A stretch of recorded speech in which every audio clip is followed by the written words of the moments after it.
Hey everybody, Old Man Alchemist back with another episode in our Dune Awakening saga. Quick word of thanks to everyone who has subscribed to the channel in the last few days. We're growing by leaps and bounds.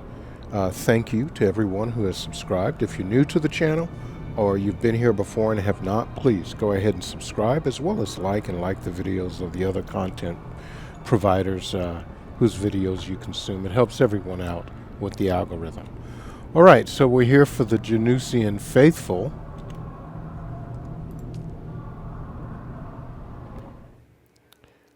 And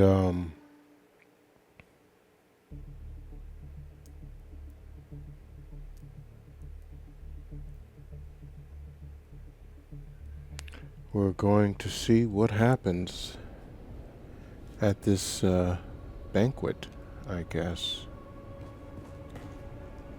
That's not your door to open, stranger. Push it, and you'll find I'm harder to move than most. And by order of the Emperor, I'm telling you to slow your gallop. There's nothing for you inside. Who are you, stranger? By the order of the Emperor is usually enough to run most folks off. But look at you. You got the gait of someone walking on borrowed authority.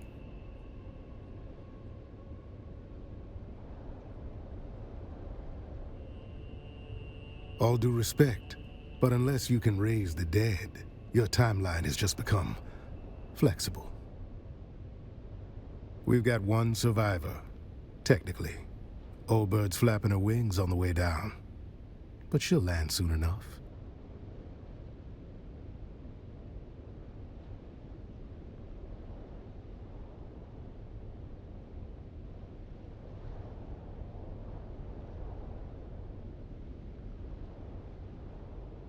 Someone sends you running into a nest like this, either they trust you too much, or not at all. Hate to say it, but we could use a sharp pair of eyes. Come on then, let's see what you're made of. And if you already know some of these silk-wrapped corpses, all the better.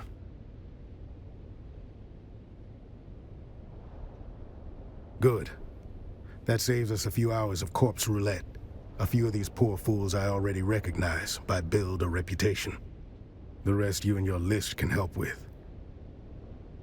It's my job to know who's whispering in the shadows.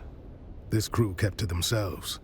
Rich, quiet, and just strange enough to raise my interest. I've had files on half of them since they landed. I mean, they didn't dine with the Atreides, didn't show up in the salons, and never hosted anyone outside their circle. Came down on private carriers, quiet ones. No welcome party, no flag waving. When nobles start behaving like spies, I start watching like one. These little gatherings weren't new. Masquerades are not. Same crowd, same vices. Wine, secrets, and shouting matches dressed up as witty banter. Masks just gave them an excuse to say the quiet parts out loud. They never shouted about spice or power. It was always the desert. Who knew what? Who had the map? Who owed something? Sounded more like a treasure hunt than a banquet. All I know is they were tight-lipped going out, and even tighter coming back.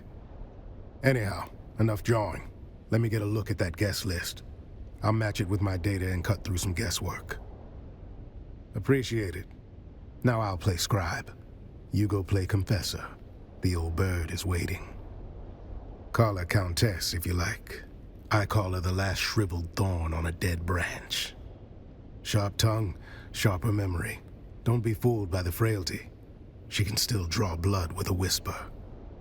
The butler saw things. Doesn't rattle easy. You do well to speak with him before the details slip through the cracks. See what the butler and the old hawk have to say. After that, come find me. I'll be the one holding this city together.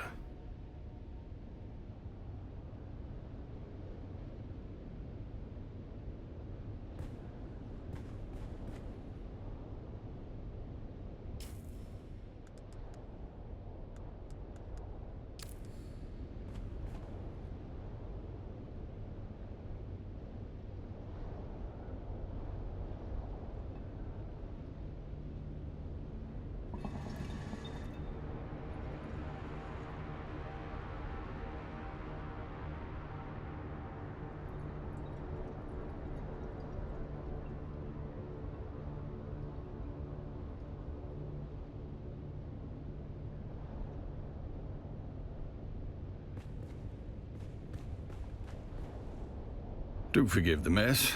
They died as they lived, loudly and with abysmal table manners. Butler to the late lordlings of this doomed affair. My talents include wine pairing, corpse counting, and feigning deference.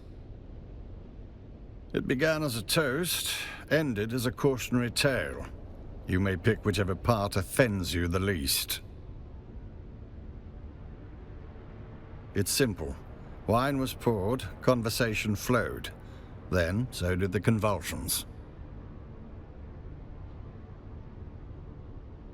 You will forgive my impertinence for pointing out there is a noble here who still draws breath, and her breaths are more important than my breaths.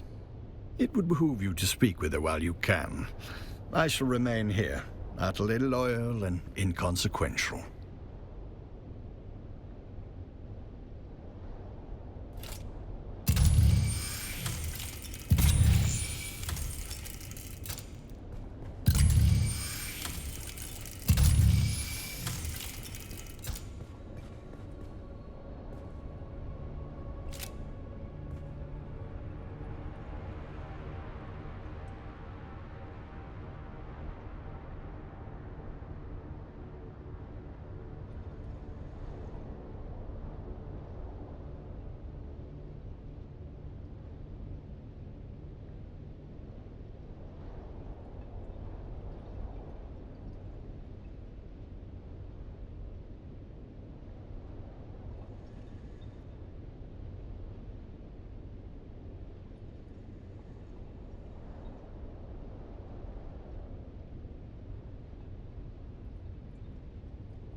Oh, splendid. An audience. I was beginning to worry I'd die without one. Countess? Did you just address me as Countess?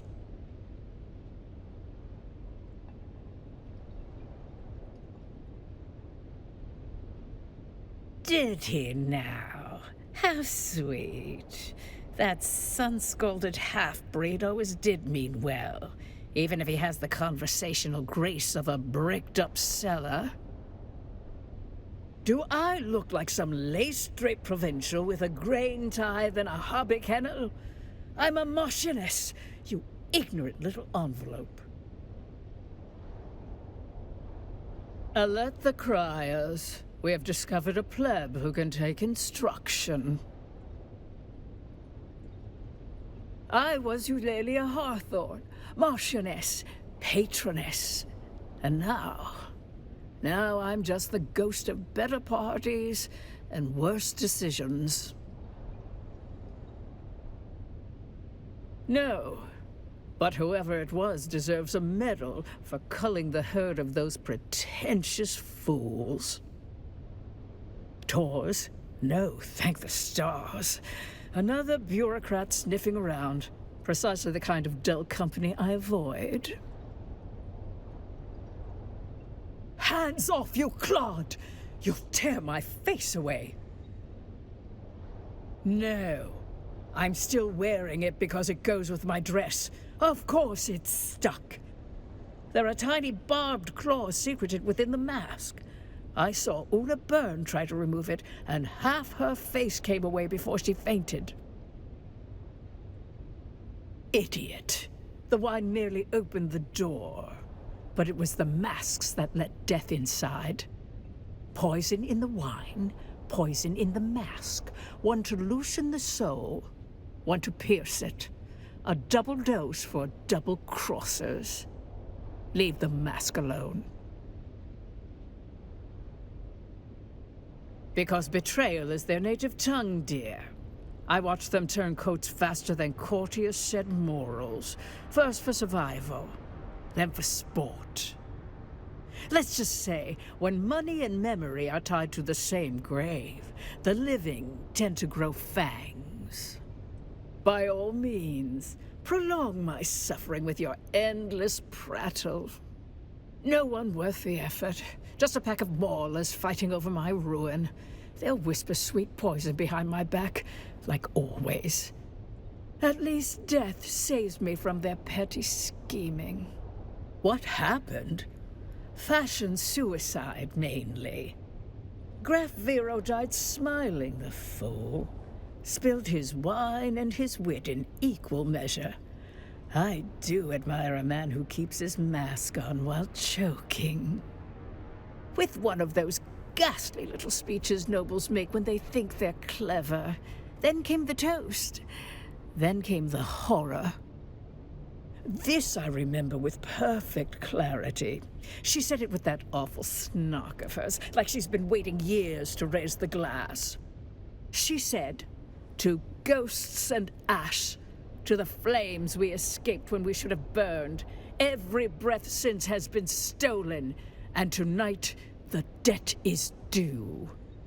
Hard to forget a toast that theatrical, and not just because it was the last thing I ever drank. I wasn't really listening. Phaedra has a habit of mistaking volume for substance.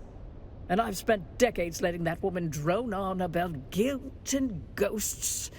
I didn't think this time would be different.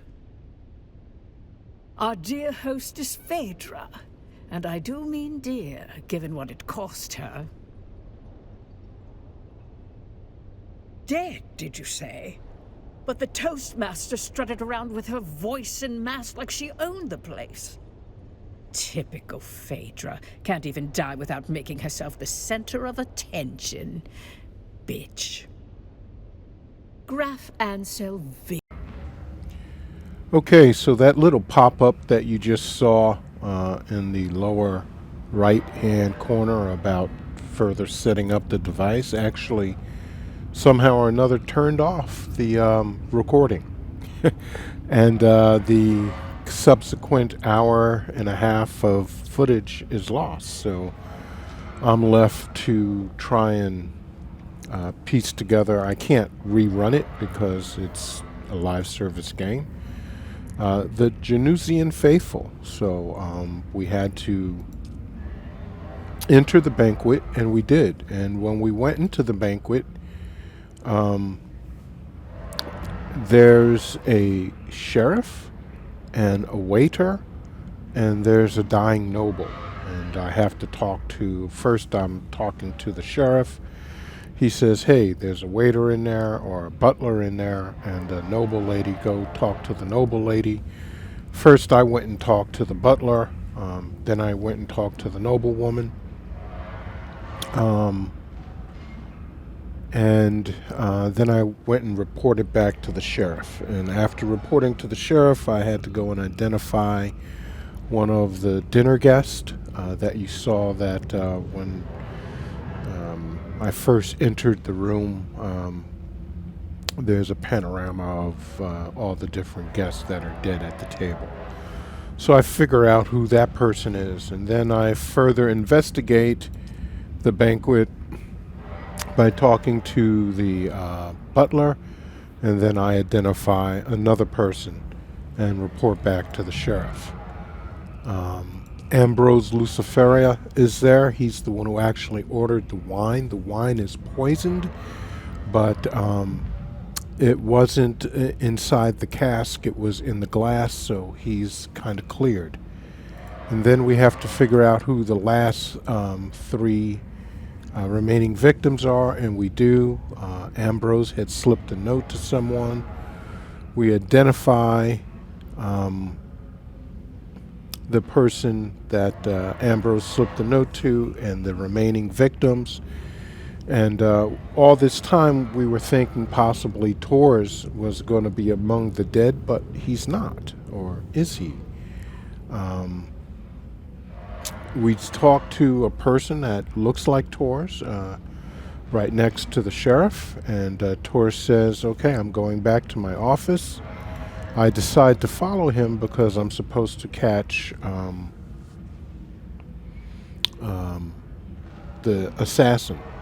And when I get inside Torres' office, Torres is in there, but it's not really him. It's the face dancer, and Tors is dead.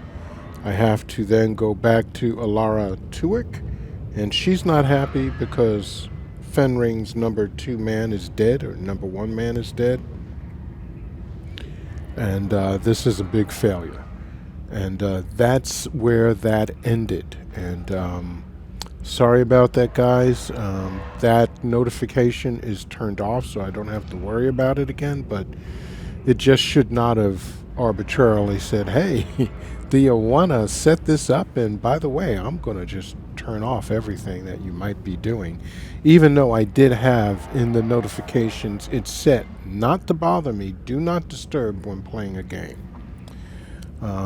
Yeah, Windows really listens. Okay, anyway, this is going to be one of the few times that I actually edit some stuff together, that 12 minutes of play footage that I have, and this little synopsis, sparse fare that it is.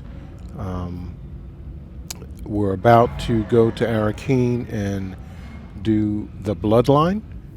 So when we pick it back up, that's where we'll be. This is Old Man Alchemist saying thanks for hanging with me. Stay cool and peace.